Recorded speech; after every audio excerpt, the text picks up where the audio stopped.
IPL का 17वां season यानी trend setter IPL. इस सीजन वो चीज हम देख रहे हैं जिसकी कल्पना शायद किसी ने नहीं की थी। आईपीएल की जब शुरुआत होनी थी तब सबको उम्मीद तो थी कि ये सीजन काफी धमाकेदार होगा, लेकिन इतना धमाकेदार होगा और इस फेज में ही यानी शुरुआती फेज में ही इतना धमाकेदार होगा, इसकी कल्पना किसी ने नहीं की थी।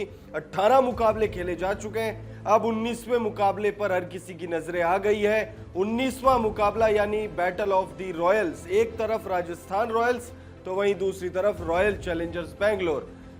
सवाई मानसिंह स्टेडियम राजस्थान के होम ग्राउंड में यह मुकाबला खेला जाना है। आईपीएल के 17वें सीजन का मैच नंबर 19 और इस मुकाबले से जुड़ी हर जानकारी आपको इस वीडियो में देंगे। मसलन पिच रिपोर्ट हो, वेदर रिपोर्ट हो, प्रोबेबल प्लेइंग 11 हो, चाहे हेड टू हेड आंकड़े हो। दोनों ही टीमें जब आमने सामने आई है तब किसका पलड़ा भारी रहा है, खास तौर पर सवाई मानसिंह स्टेडियम में जब ये दोनों टीमें भिड़ी है तब किसका पलड़ा भारी रहा है। तो तमाम जानकारी A to Z जानकारी आपको इस मैच से जुड़ी इस वीडियो में मिल जाएगी, तो वीडियो को एंड तक जरूर देखिएगा। वीडियो पसंद आए तो इसे लाइक भी जरूर कर दीजिएगा।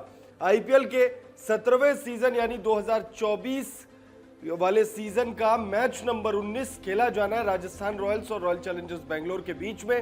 राजस्थान के सवाई मानसिंह स्टेडियम की पिच रिपोर्ट पर नजर डालें उससे पहले दोनों ही टीमों का अब तक का जो प्रदर्शन रहा है उस पर चर्चा कर लेते हैं। पॉइंट्स टेबल पर दोनों ही टीमों में अंतर जो है वो साफ देखने को मिल रहा है। फिलहाल राजस्थान रॉयल्स एक तरफ जहां हार का मुंह नहीं देखी है, अब तक इस सीजन 3 मुकाबले खेल चुके हैं और तीनों मुकाबलों में राजस्थान रॉयल्स को जीत मिली है। 2 मुकाबले अपने घर में ऑलरेडी खेल चुके हैं और 1 मुकाबला राजस्थान ने खेला है वानखेड़े में, और इन तीनों ही मुकाबलों में जीत दर्ज करते हुए राजस्थान की टीम पॉइंट्स टेबल पर नंबर 2 पर काबिज है। वहीं रॉयल चैलेंजर्स बेंगलोर की बात करें तो फाफ डु प्लेसिस हो, चाहे विराट कोहली हो, ग्लेन मैक्सवेल हो, रजत पाटीदार हो, तमाम बड़े बड़े नाम है टीम में। प्लेइंग 11 में सिराज शामिल होते हैं। तमाम बड़े नाम होने के बावजूद इस सीजन भी अब तक जैसा प्रदर्शन आरसीबी ने किया है वो निराशाजनक रहा है। 4 मुकाबलों में रॉयल चैलेंजर्स बेंगलोर को सिर्फ 1 मुकाबले में जीत मिली है। वहीं आरसीबी की टीम ने बैक टू बैक 2 मुकाबले गंवाए। इस मुकाबले में अगर आरसीबी की टीम हार जाती है तो फिर हार की हैट्रिक लग जाएगी। वहीं राजस्थान रॉयल्स इस मुकाबले को जीतकर जीत का चौका लगाना चाहेगी। तो पॉइंट्स टेबल पर अंतर साफ है। आरसीबी जहां 8वें नंबर पर है तो वहीं दूसरे नंबर पर राजस्थान रॉयल्स की टीम है। अब बात पिच रिपोर्ट की करते हैं। राजस्थान के राजा सवाई मानसिंह स्टेडियम में यह मुकाबला खेला जाएगा और इस मुकाबले के लिए जो पिच इस्तेमाल होगी, ये जो पिच है यहाँ पर, यह इकलौती ऐसी पिच आप कह सकते हो कि अब तक हमने जितने भी पिच देखे हैं आईपीएल में, अब तक जितने भी मुकाबले जिन भी वेन्यूज में हुए हैं वहां पे या तो बल्लेबाजों को बहुत ज्यादा मदद मिलती है या और ज्यादातर पिचों पर जो है बल्लेबाजों को ही मदद मिलती है। यह इकलौती ऐसी पिच है जहां पर बल्लेबाजों को मदद तो है लेकिन बल्लेबाजों से ज्यादा गेंदबाजों को मदद है। अगर आप राजा सवाई मानसिंह स्टेडियम की जो पिच है उसको बॉलर फ्रेंडली पिच कहें, बॉलर्स के लिए एक शानदार पिच कहे तो वो गलत नहीं होगा यहाँ पर। और मजे की बात यह है कि यहाँ पर न सिर्फ तेज गेंदबाज बल्कि स्पिनर्स, दोनों ही डिपार्टमेंट के गेंदबाज जो है वो मदद उठा सकते हैं। देख सकते हैं आप जैसे कि इसी पिच पर यह मुकाबला खेला जाना है और इस पिच पर गेंदबाजों को बहुत मदद मिलेगी। हमने देखा है ट्रेंट बोल्ट इस पिच पर कारगर होते हैं, हमने देखा है युजवेंद्र चहल इस पिच पर कारगर होते हैं। अब ट्रेंट बोल्ट तेज गेंदबाज है, यूजी जो है वो स्पिन गेंदबाज है और दोनों ही गेंदबाज बहुत ज्यादा कारगर साबित होते हैं इस मैदान पर। शुरुआती ओवर्स में हमने देखा है ट्रेंट बोल्ट अच्छे विकेट्स निकालते हैं, कई बार 1-2 विकेट वो शुरुआती ओवर्स में ही निकाल लेते हैं।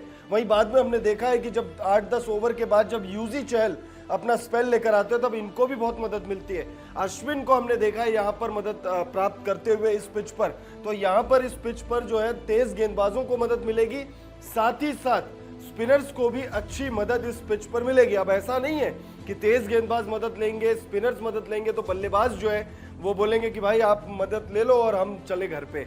ऐसा कुछ नहीं, यहाँ पे बल्लेबाज भी अच्छी मदद जो है प्राप्त कर सकते हैं, लेकिन बहुत ज्यादा मदद अगर आप कंपैरिजन करेंगे तो गेंदबाज ज्यादा मदद उठाएंगे। यहाँ पर 200 से ज्यादा के स्कोर भी बने, 217 के आसपास का कुछ हाईएस्ट स्कोर है इस मैदान पर। और अगर चेज की बात करें तो 196 रन भी चेज हुआ है इस मैदान पर।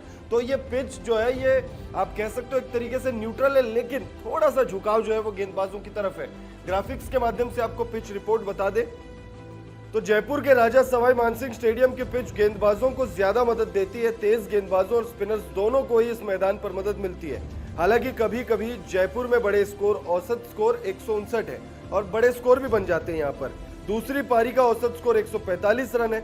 जो टीम यहाँ पर चेस करती है उन्हें ज्यादा सफलता मिलती है। 54 आईपीएल मैचों में अब तक इस ग्राउंड पर खेले गए हैं, जिसमें से चेस करने वाली टीम ने 34 मुकाबलों में बाजी मारी है। तो जयपुर के स्टेडियम में बल्लेबाज और गेंदबाज दोनों को ही बराबर मदद मिलती है, लेकिन गेंदबाज जो है वो थोड़ी सी ज्यादा मदद प्राप्त करते हैं जयपुर में।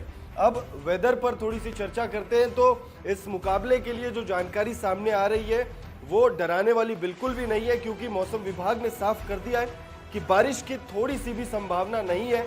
बारिश नहीं होगी। हाँ, गर्मी का मौसम है और ऊपर से जयपुर में ये मुकाबला है। जयपुर में गर्मियां वैसे भी ज्यादा पड़ती है अन्य भारत की तुलना में। अगर आप देखेंगे तो जयपुर राजस्थान में, और राजस्थान का जो बेल्ट है वहां पर गर्मी थोड़ी ज्यादा होती है, तो निश्चित तौर पर गर्मी थोड़ी ज्यादा होगी, ह्यूमिडिटी होगी, लेकिन बारिश नहीं होगी।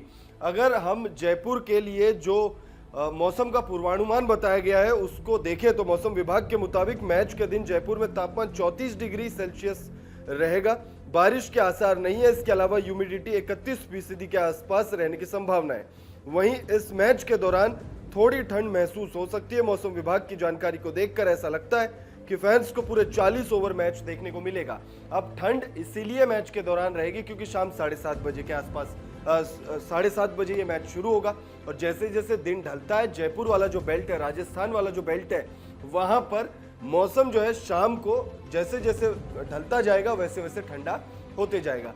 पिच रिपोर्ट और मौसम की जानकारी के बाद अब नजर डालते हैं राजस्थान रॉयल्स की संभावित प्लेइंग 11 पर। राजस्थान रॉयल्स इस सीजन अब तक एक भी मुकाबला नहीं हारी है और ये जो प्लेइंग 11 इस मुकाबले में भी आपको देखने को मिलेगी वो काफी ज्यादा खतरनाक, आरसीबी को हराने का पूरा दमखम रखने वाली प्लेइंग 11 नजर आएगी। और पिच पर जो है आरसीबी के हर एक खिलाड़ी को तकलीफ होगी, क्योंकि आरसीबी की जो टीम है वो हार के साथ आ रही है, वही राजस्थान की टीम जीत का मोमेंटम लेकर कैरी कर आ रही है और 3 मुकाबले बैक टू बैक जीत चुकी है। जॉर्ज बटलर, यशस्वी जायसवाल अभी तक अपने उस रूप में नजर नहीं आए। प्लेइंग 11 की अगर हम बात करें तो ओपनिंग थोड़ा सा एक परेशानी का सबब बन सकता है राजस्थान के लिए। उसके बाद अगर आप देखें तो संजू सैमसन और रियान पराग, ये वो 2 बल्लेबाज हैं जो मिडिल ऑर्डर में आएंगे और बहुत जबरदस्त फॉर्म में है। न सिर्फ अच्छी फॉर्म में बल्कि बहुत तेज गति से रन बना भी रहे हैं। तो जॉर्ज बटलर और यशस्वी जायसवाल भले ही टीम को बहुत अच्छी शुरुआत ना दे पा रहे हो इस सीजन, लेकिन ये मिडिल ऑर्डर की जो कड़ी है इनकी संजू सैमसन और रियान पराग के रूप में बहुत ज्यादा शानदार है। और रियान पराग की तो जितनी तारीफ की जाए उतनी कम है, क्योंकि पिछले 3 मुकाबलों में इन्होंने शानदार बल्लेबाजी की और टॉप रन गेटर्स की लिस्ट में ये शुमार है। शिमरन हेटमायर अभी तक उस रूप में नहीं आया जिसके लिए वो जाने जाते हैं। इनसे फिनिशर का रोल अदा करने की जिम्मेदारी जो है राजस्थान की टीम इन्हें दे सकती है, डिपेंडिंग अपॉन द सिचुएशन, कितने ओवर बचे हुए हैं और किस सिचुएशन में इनको खेलने के लिए भेजा जा सकता है। ध्रुव जुरैल, आप कह सकते हो कि औसत दर्जे का प्रदर्शन उनका इस सीजन अब तक रहा है। हालांकि बहुत अच्छी फॉर्म में है। इससे आईपीएल से पहले भारतीय टीम के लिए टेस्ट डेब्यू भी किया और उसमें भी उन्होंने अच्छी बल्लेबाजी की है। और अभी तक भी जो 3 मुकाबले हुए हैं उसमें भी इन्होंने कोई बहुत बड़ी पारी नहीं खेली है, लेकिन जो छोटी पारियां इन्होंने खेली है उसमें इन्होंने बताया है कि ये और बड़ी पारियां खेल सकते हैं, लेकिन इन्हें बड़ी पारी खेलनी होगी।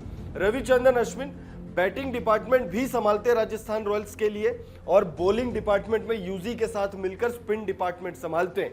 ट्रेंट बोल्ट, आवेश खान, युजवेंद्र चहल, ये 3 प्रॉपर गेंदबाज हैं और एक आपको संदीप शर्मा के रूप में इंपैक्ट प्लेयर के तौर पर दिखेंगे, तेज गेंदबाजी डिपार्टमेंट संभालेंगे। यानी अगर टीम के तेज गेंदबाजी डिपार्टमेंट की तरफ आप देखें तो ट्रेंट बोल्ट और संदीप शर्मा ये 2 बहुत बड़े नाम हैं और आवेश खान इस वक्त अच्छी फॉर्म में है और मोमेंटम के साथ है। तो पॉसिबल प्लेइंग 11 राजस्थान रॉयल्स की आपको बता दें एक बार तो जॉर्ज Buttler, Yashasvi Jaiswal, Sanju Samson, Riyan Parag, Shimron Hetmyer, Dhruv Jurel, Ravichandran Ashwin, Trent Boult, Nandre Burger, Avesh Khan, Yuzvendra Chahal. तो काफी सॉर्टेड राजस्थान रॉयल्स की प्लेइंग 11 है। अब नजर डालते हैं हम लोग आरसीबी की पॉसिबल प्लेइंग 11 पर। रॉयल चैलेंजर्स बेंगलोर की पॉसिबल प्लेइंग 11 की शुरुआत विराट कोहली और फाफ डुप्लेसिस से होती है। ओपनिंग जोड़ी आरसीबी की बहुत ज्यादा खतरनाक है और बहुत ज्यादा लोकप्रिय जोड़ियों में से एक है।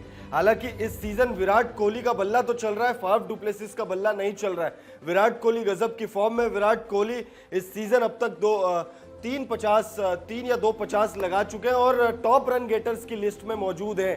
शतक से एक मुकाबले में बहुत करीब तक चले गए थे, लेकिन शतक वो नहीं बना पाए। लेकिन जिस तरीके की फॉर्म में है, ऐसा लग रहा है कि फिर इस सीजन एक से ज्यादा शतक वो लगाएंगे। T20 वर्ल्ड कप में भी उस फॉर्म को वो कैरी करना चाहेंगे। कैमरन ग्रीन का बल्ला नहीं चलाए, तेज गेंदबाजी डिपार्टमेंट भी वो संभालते हैं, लेकिन मिडिल ऑर्डर में जितना उनसे उम्मीद है उतनी वो वैसा प्रदर्शन वो नहीं कर पा रहे। रजत पाटीदार, ग्लेन मैक्सवेल, अनुज रावत और दिनेश कार्तिक उसके बाद बल्लेबाजी के लिए आएंगे। अनुज रावत ने एक मुकाबले में, यानी जो पहला मुकाबला आरसीबी ने खेला था, उस मुकाबले में अच्छी बल्लेबाजी की थी, लेकिन उसके बाद वैसा प्रदर्शन वो नहीं कर पा रहे। ग्लेन मैक्सवेल भी वैसा प्रदर्शन नहीं कर पा रहे। हालांकि ग्लेन मैक्सवेल के साथ एक अच्छी चीज ये है कि वो स्पिन डिपार्टमेंट में यानी गेंदबाजी में भी एक आध विकेट निकाल कर देते हैं। तो ग्लेन मैक्सवेल अगर बल्ले से नहीं कुछ कर पाते हैं तो वो गेंद से उसकी भरपाई करते हैं। हालांकि टीम को ग्लेन मैक्सवेल दी बॉलर से ज्यादा ग्लेन मैक्सवेल दी बैट्समैन की ज्यादा जरूरत है, क्योंकि टीम बैटिंग डिपार्टमेंट में थोड़ी सी इस समय स्ट्रगल करती हुई नजर आ रही है। हालांकि बैटिंग डिपार्टमेंट इनका बॉलिंग डिपार्टमेंट से ज्यादा स्ट्रांग है। उसके बाद दिनेश कार्तिक हम सब जानते हैं कि गजब की फॉर्म में और शायद इस समय भी आईपीएल 2024 के one of the best finishers में से एक है। तो दिनेश कार्तिक फिनिशर की भूमिका अदा करेंगे। उसके बाद आएंगे प्रॉपर गेंदबाज रीस टॉपली, मयंक डागर, मोहम्मद सिराज और यश दयाल। अल्जारी जोसेफ को ड्रॉप करके रीस टॉपली को प्लेइंग 11 में शामिल किया गया था पिछले मुकाबले में, और इस मुकाबले में भी रीस टॉपली खेलते हुए हमें नजर आने वाले। मयंक डागर स्पिन डिपार्टमेंट संभालेंगे, अच्छे गेंदबाज है। हमने देखा है इन्हें करके कि कुछ एक गेंदों पर ये बल्लेबाजों को काफी परेशान करते हुए भी नजर आए, और इनसे बहुत ज्यादा उम्मीदें होंगी क्योंकि इन्होंने काफी डोमेस्टिक क्रिकेट में इंप्रेस किया। उसके बाद आईपीएल में भी इनसे आरसीबी की टीम उसी प्रदर्शन को दोहराने को देख रही होगी और चाह रही होगी कि मयंक डागर जिसके लिए जाने जाते हैं, जिस तरीके की गेंदबाजी के लिए जाने जाते हैं, उस तरीके की वो गेंदबाजी करें। मोहम्मद सिराज के बारे में तो क्या ही कहें, मोहम्मद सिराज शानदार गेंदबाज है, लेकिन इस समय वैसा प्रदर्शन वो नहीं कर रहे हैं जिसके लिए वो जाने जाते हैं। और यश दयाल काफी अच्छी गेंदबाजी कर रहे हैं और गुजरात टाइटंस ने इन्हें बाहर कर दिया था और आरसीबी ने इन्हें शामिल किया अपनी टीम में, लेकिन जिस तरीके का प्रदर्शन इनका गुजरात में रहा था उससे कई गुना बेहतर प्रदर्शन यश दयाल का, और कंसिस्टेंट गेंदबाज है, लगातार हर मुकाबले में अच्छी गेंदबाजी कर रहे हैं और लगातार हर मुकाबले में विकेट चटका रहे। तो आरसीबी की संभावित प्लेइंग 11 में आपको Virat Kohli, Faf du Plessis, Cameron Green, Rajat Patidar, Glenn Maxwell, Anuj Rawat, Dinesh Karthik, Reece Topley, Mayank Dagar, Mohammed Siraj और यश दयाल दिखेंगे। अब बात दोनों ही टीमों के हेड टू हेड आंकड़ों की करते हैं। जब ये दोनों ही टीमें आमने सामने आई है तब किसका पलड़ा भारी रहा है। आपको बता दें कि आरसीबी और आरआर के बीच में अब तक आईपीएल इतिहास में कुल 30 मुकाबले खेले जा चुके हैं और इन 30 मुकाबलों के आधार पर आरसीबी का पलड़ा थोड़ा भारी रहा है। आरसीबी ने इन 30 मुकाबलों में 15 मुकाबले जीते हैं, तो वहीं राजस्थान रॉयल्स ने 12 मुकाबलों में जीत हासिल की और जो 3 मुकाबला जो रहा वो बेनतीजा यानी टाई रही।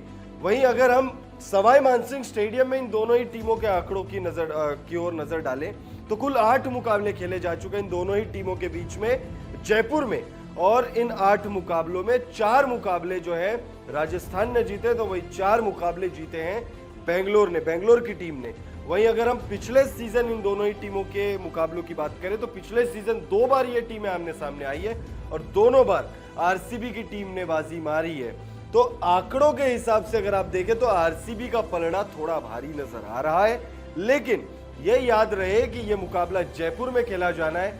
ये याद रहे कि राजस्थान की टीम इस समय गजब की फॉर्म में और 3 बैक टू बैक मुकाबले जीत कर आ रही है। तो प्रेडिक्शन ये कह रही है, आंकड़े चाहे कागजों पर कुछ भी कहे, लेकिन जो अनुमान लगाने की हम कोशिश कर रहे हैं वो यही का उस इशारा तो यही है कि राजस्थान रॉयल्स की टीम जीतेगी, लेकिन जीत ज्यादा जरूरी आरसीबी को है, क्योंकि आरसीबी अगर ये मुकाबला हार जाती है तो निश्चित तौर पर बहुत ज्यादा बैकफुट में आ जाएगी और जो प्लेऑफ की जो रेस है उससे भी बहुत ज्यादा दूर हो जाएगी। फिलहाल इस वीडियो में इतना ही। कमेंट करके आप बताइएगा कि pitch report, head to head आंकड़े, पॉसिबल प्लेइंग 11, तमाम जानकारियों को जानने के बाद आपको क्या लगता है इस मुकाबले को यानी आईपीएल 2024 का मैच नंबर 19 किसके नाम रहेगा? राजस्थान रॉयल्स बाजी मारेगी या आरसीबी जीतकर जो हार का सिलसिला है उसे खत्म करेगी?